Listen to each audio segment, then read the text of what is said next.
여러분 안녕하십니까? 오늘이 2023년 11월 23일 목요일입니다. 자, 이제 수능이 끝나고 일주일이 지나갔죠. 저는 사교육을 하는 사람도 아니고요. 또 공교육을 하는 사람도 아닙니다.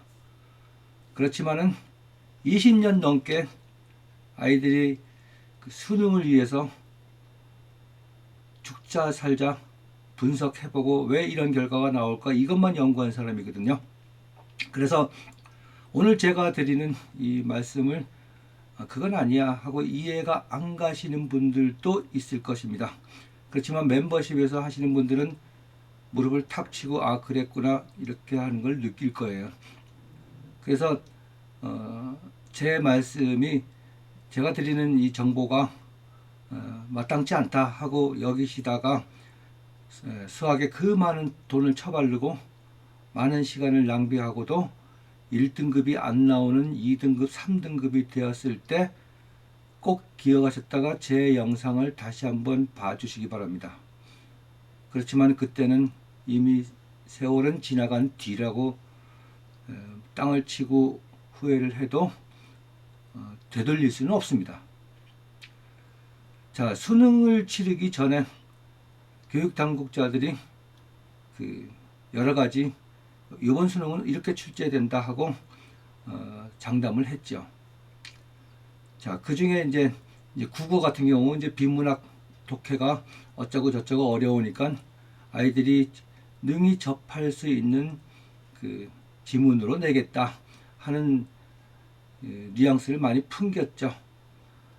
그렇지만은요, 이게 초등학교, 중학교 때부터 많은 문제점을 안고 왔다는 걸 모르기 때문에 아무리 아이들이 익숙한 지문을 접해도 문제 푸는 데는 또 문제가 생긴다.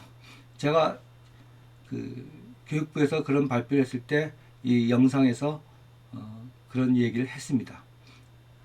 마찬가지로 수학도 마찬가지입니다. 자, 킬러 문제가 없어진다. 이 킬러 문제에 대해서 제가 까놓고 얘기를 하면은요, 많은 아이들에게 수능에서 만점을 맞추기 위해서 그 킬러 문제, 그게 해결이 돼야 되잖아요. 그죠? 그래서 예전에 이 수능 수학에는 그 킬러 문제라는 게 사고력을 요구되는 문제들이 세네 문제가 있었습니다. 예전에요. 그때는 그것이 이 수학적 직관력이 없는 애들은 쉽게 접근을 못했어요. 그렇지만 교과 과정에 다 있는 내용이었어요. 그게 어느 날 그런 문제도 다 사라지고 상상외로 까탈스럽게 나온 게 이게 킬러 문제라고 그러는데요. 계산 과정이 일반 문제하고 좀 복잡하고 모든 수학을 배운 과정에서 어느 것이 어떻게 조합을 이루어서 활용을 해야지 풀린다는 걸 잘 모르는 경우가 많은 문제가 바로 킬러 문제인데요. 이 킬러 문제는요, 솔직히 말씀을 드려서 수학적으로 재능이 없는 애들 하루아침에 1, 2년 동안에 아무리 어려운 문제를 많이 풀린다고 한들 그것은 결국 수능 보면 해결이 안 되더라는 거예요. 그렇지만 많은 수학 선생님들이 그 킬러 문제를 해결하라고 많은 문제를 풀어줄 거예요. 그렇지만 결론은 똑같습니다. 이번 시험 보신 분들 아마 똑같은 결과가 나왔을 거예요. 그렇지만은 뭔가 새롭고 어려운 문제를 많이 풀면 그것이 해결될 거다 하는 그 희망을 갖는 건 좋은데요. 그게 속시원히 해결되지는 않습니다. 그렇다면은 아이들이 무난히 1등급을 받으려면 중난이도 문제를 잘 풀어가면 1등급이 나와요. 킬러 문제 해결을 못했더라도요. 물론 킬러 문제가 여러 문제가 있어서 그게 나머지 중난이도 문제를 다 해결해도 1등급은 못 되는 경우는 있어도요. 2등급은 무난히 나옵니다. 자, 수능이 끝나고 한 2, 3일 동안 이번 수능이 불수능이다 이런 이야기가 있었잖아요. 그런데 일주일이 지난 이 시점에서 이번 수학의 문제점이 뭐다 하고 탁 집어서 말하는 사람 없습니다. 이게 무슨 얘기냐 하면요. 교육당국자가 발표했듯이 정상적으로 배운 애들은 충분히 풀 수 있는 문제. 그래서 이 문제점 역시 지난 영상에서 이제 짚고 넘어갔는데요. 킬러 문제가 안 나온다 그래가지고 수학 공부를 덜 하라는 건 아니에요. 그렇지만 교과 과정만 제대로 충분히 하면 어느 문제든 다 풀 수가 있다. 단 킬러 문제가 없어진 그 자리에 중난이도 문제가 들어갈 거예요. 이렇게 되면 어떻게 되냐면요. 3분에 푸는 문제, 풀리는 문제는 아이들이 4분, 5분 걸린다면은 시간이 없어서 다 못 풀죠. 일부러 그렇게 4분, 5분 걸리도록 그렇게 설정을 하고 뭐 3분 설정하는 건 아니고요. 교과 과정에 있는 것을 문제를 보고 수학은 그 연산 과정이 굉장히 중요하거든요. 이럴 땐 이렇게 해야 되고 저럴 땐 저렇게 풀이 과정에서요. 이것이 머릿속에서 탁탁 떠올라야 되는데 요즘 아이들한테는 그게 없다. 왜 그런 일이 벌어졌느냐? 어머님들이 잘 생각해 보세요. 아이들이 수학을 어떻게 배우나? 학원이든 어디든 갑니다. 그러면 아이는 눈으로 보고 머릿속으로 생각을 하고 그렇군 맞아 하고 다 이해했다고 다 이제 안심하고 큰 공부했다고 느끼지만은요. 자, 이렇게 갔을 때 아이는 문제의 계산력이 없습니다. 수학은 자기가 다 풀어야 되거든요. 백지 이 노트에다가 일일이 연필로 써가지고 가야 되는데 가장 큰 문제가 1차적으로 발생하는 게 남이 알아보지 못하겠습니다. 그리고 암산을 합니다. 그게 초등학교부터 아주 습관이 되어 있거든요. 이렇게 됐을 때 공부하는 과정에서 자꾸 암산을 하고 틀렸을 때는 이랬구나 하고 아는 거네 이렇게 넘어갑니다. 근데 이게 해결이 안 돼요. 아주 제가 봤을 때는 제 기준 이건 악습이에요. 이걸 안 고쳐지거든요. 이게 제 멤버십 회원님들은 가슴 치고 무릎을 칩니다. 이래서 그랬구나. 직접 해보지 않으면 몰라요. 그래서요. 초등학교 때부터 진도만 쫙 뺍니다. 다 이해하니까. 수학은요. 설명해주면 다 이해를 해요. 기본적으로. 그래서 어느 지역에 있는 애들은 초등학교 때 고등학교 미적까지 마치고 수학에 아주 영재가 탄생을 하는 거죠. 우리 때는 능력이 없어가지고 그렇게 못한 게 아니라 그렇게 하는 사람들이 없었기 때문에 그래요. 그래서 부모님들은 그렇게 하는 사람이 없어가지고 거기까지 못 나가본 부모님들이 봤을 때 내 아이가 천재로 보이죠. 아니면 남의 집 애가 또 천재로 보이든가. 제가 분명히 말씀을 드리지만요. 이 수학을 접근하는 그 악습이 초등학교 때부터 부모가 잡아주지 않으면요. 모릅니다. 부모님도 몰라요. 학원에 문제 잘 푸는데요. 우리 애 어때요? 문제 없어요.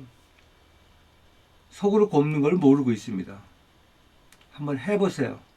직접 점검을 해보세요. 어떤 일이 벌어지느냐. 자꾸 진도만 나갔을 때는요. 아이가 초등학생인데 고등학교 문제가 어쩌고 중학교 중난이도 중학교 어려운 문제도 아니에요. 가장 기본적인 문제 못 풉니다. 이게 쌓여서 수학을 망치게 되거든요. 자, 앞으로 초등학교나 중학교 학생들이 수능을 볼 때가 돼도요. 이제 당국자들이 이번에 수능을 이렇게 내봤더니 처음에는 불수능 해주면 찍소리 안 하더라. 이제 이렇게 갈 거예요. 이렇게. 대부분의 부모님들은 내 아이가 틀린 문제는 이 아이한테는 어렵잖아요. 그러면 이것을 해결하려면 아이한테 어려운 문제 자꾸 풀려가지고 이걸 해결하고 든다 이랬을 땐 제 기준으로 봤을 때는 이건 진짜 곰이에요. 기본적인 것만 전체적으로 배워온 과정을 다 기억을 하고요. 아이가 연산의 스피드와 정확도만 있다면요, 문제 없습니다. 복습을 안 하죠. 대부분 학원 갔다 와서 뭐 거기서 공부했으면 되지. 집에서까지 아이들이 그럴 거예요. 자, 그럼 뭐 수학을 배우러 가서 선생님이 이거 못 푸는 문제 어떻게 해요? 그러면 쫙 칠판에 써줍니다. 그럼 이렇게 눈으로 보고, 심지어 거의 모든 애들은 그냥 눈으로 봅니다. 어떤 애들은 꼼꼼히 받아 적기도 하죠.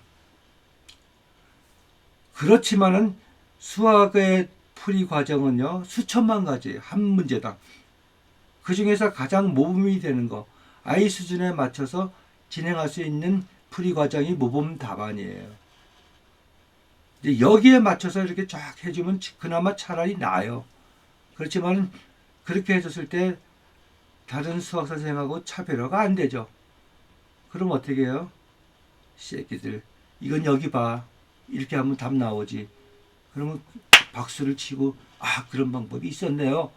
그렇지만 그런 방법은 그 문제에만 해당되고, 똑같은 문제도 수치를 싹 바꿨을 때는 그 방법은 못 쓰는 겁니다. 이게 수학의 특성이에요. 초등학교, 중학교 때요, 그 계산하는 과정, 연산의 스피드하고 정확도, 이것만 키워주고 복습만 제대로 전체적으로, 지나온 거는요, 지나온 것 중에서 자꾸 올라가면 올라갈수록 지나온 과정의 걸 조금씩밖에 안 씁니다. 그렇지만 문제마다 그 조금씩 밖에 안 쓴 그 외의 방법이 나왔을 때는 아이는 버벅거리고 시간이 많이 걸려요. 그리고 틀린 다음에 가르쳐주면, 아, 옛날에 다 아는 거네, 이렇게 됩니다. 그래서요, 부모님들이 점검을 한번 해보세요. 다른 과목과 달리 수학 과목만큼은요, 풀이 과정에서 자기가 틀렸는지, 중간에 벌써 틀렸는지 맞았는지 알아요. 이걸 모를 때는 연산의 과정을 자꾸 생략하는 습관이 들어서 그렇습니다. 부모님들 옛날 경험이 있잖아요. 자기가 풀다가 안 풀리면 여기서 그냥 멈추든가, 아니면 수치가 이상하게 나오네, 위에 싹 보면은 여기서 잘못 계산했구나, 이래서 풀어가고 답을 확실하는 게 수학인데, 요즘 애들은 자기가 푸는 것보다 답을 확신을 못하는 게 요즘 애들의 특징이에요. 이렇게 갔을 때 나중에 수학에 문제가 생기지. 통탄스럽죠. 부모님들이 좋다는 선생님들 다 동원하고, 좋다는 책, 어렵다는 킬러 문제들 그렇게 풀고, 기출이 얻느니 뭐 그렇게 풀어대도요, 나중에 수능에서 한 방에 짜르르 무너지고 와서 이게 웬일이지 하고 다시 풀어봐 이랬을 때 또 푼단 말이에요. 그러면 이건 실수구나, 재수하면 되겠구나, 그래 천만에 재수하면 더 틀릴 확률이 더 높습니다. 왜? 여태까지 배웠던 거를 복습한다는 게 이게 보통 일이 아니거든요. 짜증나거든요. 본인도 하다가 보면 스스로 또 어려운 문제 쪽을 풀고 있어요. 복습하는 게 쉽지 않습니다. 부모님이 아니면 못 해줍니다. 이거는. 자, 수능 수학 이 얘기를 했는데요. 수능 문제에서 킬러 문제를 뺀다는 거는요, 요즘 애들에게 축복이에요. 저도 며칠 전에 프랭카드 보고 알았는데요, 우리 큰애 할 때는 수능생이 85만인가 그랬어요. 50만으로 줄었습니다. 엄청나게 줄었죠. 이렇게 줄었는데요, 80만의 영어가 1등급을 받으려면요, 거의 다 맞아야 돼요. 80만의 경쟁자에서. 지금 50만원 가지고도 그것도 상대평가 안 하잖아요. 절대평가잖아요. 이 영어의 1등급이 못 맞는다. 이거는 문제가 큰 거예요. 공부하는 방법부터 잘못됐고요. 자, 맨날 문제만 풀어가지고 그런 일이 벌어집니다. 그래서 그런 전반적인 방법은 나중에 아이들이 컸을 때 이런 문제점을 못 느끼고 무난히 좋은 대학 가라고 지금 멤버십으로 초등학교, 중학교 때 이렇게 해달라고, 그렇게 몸에 배서 가라고 이걸 하고 있거든요.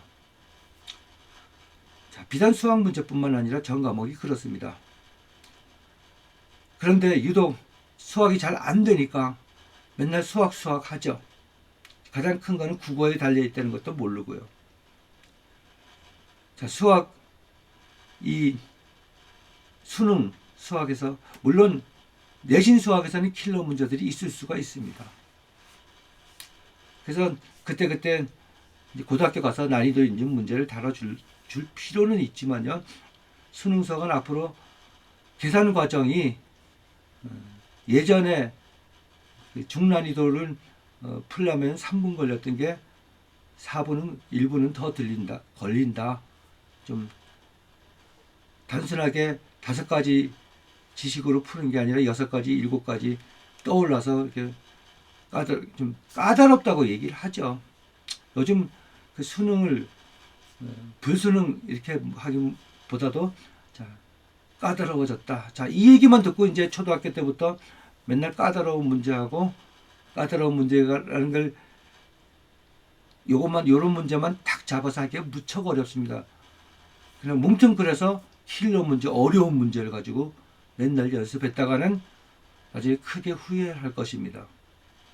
그렇게 어렵게 안 가도요, 최소한도 수능 수학에서 1등급 나올 수 있어요. 아이가 열심히 한다면 뭐 만점도 무난하겠죠. 그렇지만 이게 일반적인 방법으로 고3 와가지고 고등학교 와가지고 쉽게 해결이 안 되더라. 방법은 있는데요. 가끔 컨설팅 하다가 만점 받는 방법 궁금하다고 묻습니다. 가르쳐 드려요? 그럼 가르쳐 달라 그래요. 그럼 제가 딱 한마디 합니다. 틀릴 때마다 패스해요. 해보신 분은 알아요. 왜 그런 말을 하는지. 이런 멘탈을 제대로 잡아주려면요. 초등학교 때부터 중학교 때부터 교과과정 공부하는 방법에서 부모님이 꼭 해줘야 될 게 있어요. 그런 과정은 장황하게 아무리 설명해도 잘 모르시니까 그래서 멤버십으로 해놓은 거예요. 멤버십에서 영상을 하나하나 꼼꼼히 좀 들으셔가지고요. 그대로 해주시면 무난합니다. 자, 절대로 불수능은 아니었다. 누구든지 풀 수 있는 문제, 공부 시간에 비해서 누구든지 풀 수 있는 문제를 냈는데 공부하는 방법의 차이가 초등학교 때부터 악습이 이어졌기 때문에 그런 일이 벌어졌다는 걸 전 장담을 할 수 있거든요. 이번 수능 수학 또 분석해보고 말씀을 드리고요. 뭐 제가 수능 끝나고 다음날 이 영상을 올렸다면 이해가 잘 안 갈 거예요. 뭐야? 다 불수능이라는데 죄송합니다. 저는 뭐라고 얘기하는 거야? 하겠지만요. 지금 그런 문제 쏙 들어갔어요. 간혹 뭐 인터넷 뭐 어쩌고 저쩌고 영상에서 불수능 이런 얘기 하면은요. 제 귀에 그런 얘기가 들렸다 그러면 저는 진짜 욕 나와요. 그건 아닙니다. 아시겠죠? 그래서 초등학교, 중학교 부모님들은요. 기본으로 돌아가서 그 방법을 모르시면 멤버십에서 배우세요. 그렇게 하면 무난합니다. 자, 수능 수학을 위해서 모든 부모님들 정도 제대로 간 길로 아이를 이끌어 주시기를 간절히 부탁을 드립니다. 자, 대단히 감사합니다.